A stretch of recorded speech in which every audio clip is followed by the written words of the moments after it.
اور ان اہل کتاب میں بعض ایسے ہیں کہ کتاب یعنی تورات کو زبان مروڑ مروڑ کر پڑھتے ہیں تاکہ تم سمجھو کہ جو کچھ وہ پڑھتے ہیں کتاب میں سے ہے، حالانکہ وہ کتاب میں سے نہیں ہوتا، اور کہتے ہیں کہ وہ اللہ کی طرف سے نازل ہوا ہے، حالانکہ وہ اللہ کی طرف سے نہیں ہوتا، اور اللہ پر جھوٹ بولتے ہیں اور یہ بات جانتے بھی ہیں۔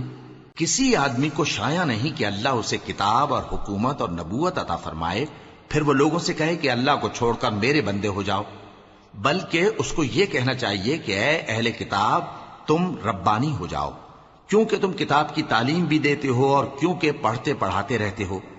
اور اس کو یہ بھی نہیں کہنا چاہیے کہ تم فرشتوں اور پیغمبروں کو معبود بنا لو۔ بھلا جب تم مسلمان ہو چکے تو کیا وہ تمہیں کافر ہونے کو کہے گا؟ اور جب اللہ نے پیغمبروں سے عہد لیا کہ جب میں تم کو کتاب اور دانائی عطا کروں پھر تمہارے پاس کوئی پیغمبر آئے جو تمہاری کتاب کی تصدیق کرے تو تمہیں ضرور اس پر ایمان لانا ہوگا اور ضرور اس کی مدد کرنی ہوگی۔ اور عہد لینے کے بعد پوچھا کہ بھلا تم نے اقرار کیا اور اس اقرار پر میرا ذمہ لیا، یعنی مجھے ضامن ٹھہرایا؟ انہوں نے کہا ہاں ہم نے اقرار کیا۔ فرمایا کہ تم اس عہد و پیمان کے گواہ رہو اور میں بھی تمہارے ساتھ گواہ ہوں۔ اب جو لوگ اس کے بعد پھر جائیں تو وہی بد کردار ہیں۔ پھر کیا یہ کافر اللہ کے دین کے سوا کسی اور دین کے طالب ہیں؟ حالانکہ سب اہل آسمان و زمین خوشی یا ناخوشی سے اللہ کے فرما بردار ہیں اور اسی کی طرف لوٹ کر جانے والے ہیں۔ کہو کہ ہم اللہ پر ایمان لائے اور جو کتاب ہم پر نازل ہوئی اور جو صحیفے ابراہیم اور اسماعیل اور اسحاق اور یعقوب اور ان کی اولاد پر اترے، اور جو کتابیں موسیٰ اور عیسیٰ اور دوسرے انبیاء کو پروردگار کی طرف سے ملیں، سب پر ایمان لائے۔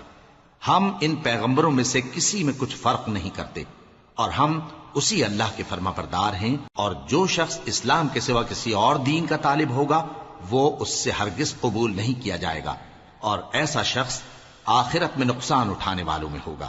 اللہ ایسے لوگوں کو کیوں کر ہدایت دے جو ایمان لانے کے بعد کافر ہو گئے اور پہلے اس بات کی گواہی دے چکے کہ یہ پیغمبر برحق ہے اور ان کے پاس دلائل بھی آ گئے، اور اللہ بے انصافوں کو ہدایت نہیں دیتا۔ ان لوگوں کی سزا یہ ہے کہ ان پر اللہ کی اور فرشتوں کی اور انسانوں کی سب کی لعنت ہے، ہمیشہ اس لعنت میں گرفتار رہیں گے۔ ان سے نہ تو عذاب ہلکا کیا جائے گا اور نہ انہیں مہلت دی جائے گی۔ ہاں جنہوں نے اس کے بعد توبہ کی اور اپنی حالت درست کر لی تو اللہ بخشنے والا مہربان ہے۔ جو لوگ ایمان لانے کے بعد کافر ہو گئے پھر کفر میں بڑھتے گئے، ایسوں کی توبہ ہرگز قبول نہیں ہوگی اور یہ لوگ گمراہ ہیں۔ جو لوگ کافر ہوئے اور کفر ہی کی حالت میں مر گئے، وہ اگر نجات حاصل کرنی چاہیں اور بدلے میں زمین بھر سونا دیں تو ہرگز قبول نہیں کیا جائے گا۔ ان لوگوں کو دکھ دینے والا عذاب ہوگا اور ان کا کوئی مددگار نہیں ہوگا۔